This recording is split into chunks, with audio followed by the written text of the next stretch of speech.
नमस्कार मंडळी, आज माझ्या किचनमध्ये बनले आहे मुलांमुलींच्या टिफिनकरिता कोफ्त्याची भाजी. आलू कोफ्त्याची भाजी मी इथे केलेली आहे. तर चल तुमच्यासोबत शेअर करते आणि रेसिपीला सुरुवात करते. चला तर मग बघूया. सर्वप्रथम मी इथे 6-7 बटाटे छान उकळून घेतले आणि मॅश करून घेतले. आता त्यात घातले आहे, जास्त आपल्याला शिजवायचे नाही आहे, थोडे कच्चरसर. आणि आता यात घ्यायचे आहे 1 चमचा बेसन आणि 2 चमचे कॉर्नफ्लॉवर. तसेच त्याबरोबर यात सगळे मसाले घालून घ्यायचे. हळद, तिखट, धनेपूड, जिरेपूड, सांबार आणि आलं लसणाची पेस्ट असे हे एकत्र करून आणि चवीनुसार मीठसुद्धा घालून घ्यायचे आहे.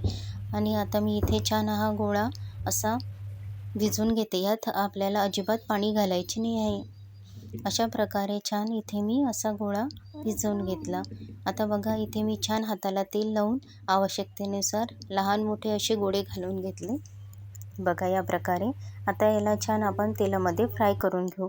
इथे तेल गरम झालेले आहे. आता तेलामध्ये हे एक एक करून सोडून घेते आणि गोल्डन ब्राऊन होईपर्यंत छान हे गोळे तळून घेते. इथे मी सगळे गोळे तळून घेतले होते, पण मी आता व्हिडिओमध्ये तुम्हाला एवढेच दाखवत आहे. तर पूर्ण दाखवत बसली तर मला खूप वेळ होतो. हे बघा, अशा प्रकारे गोल्डन ब्राऊन इथे गोळे तयार झालेले आहे. आता आपण हे याच तेलामध्ये जिरं मोहरी घालून घेते, आलं लसणाची पेस्ट आणि माझ्याकडे जो मसाला ओला होता त्याचीच मी भाजी करणार आहे. आता यात घालून घेतला. हा भाजल्यामुळे जास्त परतायची गरज नाही. आता हे परतून झाले की यात घालायचे आहे सगळे मसाले, धनेपूड आणि तसेच हळद, तिखट, हे सगळे मसाले मी यात घालून घेते आणि परतून घेते. त्याचबरोबर थोडासा खडा मसाला असतो बारीक केलेला, तो सुद्धा मी यात घालून घेते. अति जास्त मसाले वापरत नाही. अशा प्रकारे छान याला परतून घेतले आणि मसाला जळू नये म्हणून थोडेसे यात पाणीसुद्धा घालून घेणार आहे, नाहीतर ही पातळ गुळाची कढई असल्यामुळे लागू शकते. आता थोडे पाणी घालून छान तेल सुटेपर्यंत याला परतून घेते आणि आवश्यकतेनुसार जेवढी तुम्हाला घट्टी पातळ हवी आहे त्यानुसार यात आपल्याला पाणी घालून घ्यायचे आहे. तसे हे कोफ्ते घातल्यावर आणखी घट्ट भाजी येते, त्यामुळे मी थोडी पातळच करते. बघा या प्रकारे. आणि आता याला छान उकळी घेते.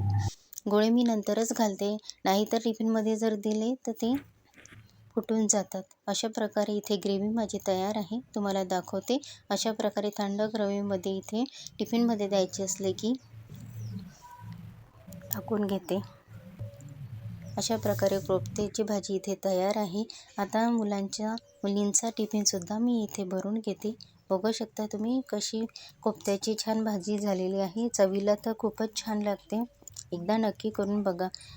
आता इथे वरण, भात आणि कोफ्त्याची भाजी मी टिफिनला भरून घेते. हे हाफ डबे आहे आणि सकाळला चे डबे आहे. अशा प्रकारे 3 गोळे मी यात घालून घेतले.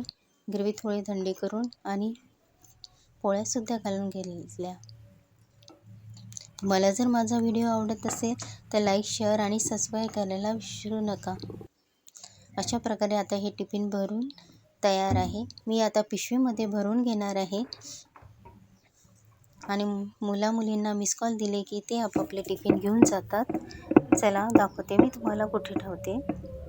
इथे मी बांगडीवर माझे टिफिन ठेवते आणि आपापल्या पिशव्या ओळखून सगळे आपले टिफिन घेऊन जातात. असा होता माझा हा टिफिनचा व्हिडिओ. थँक्यू.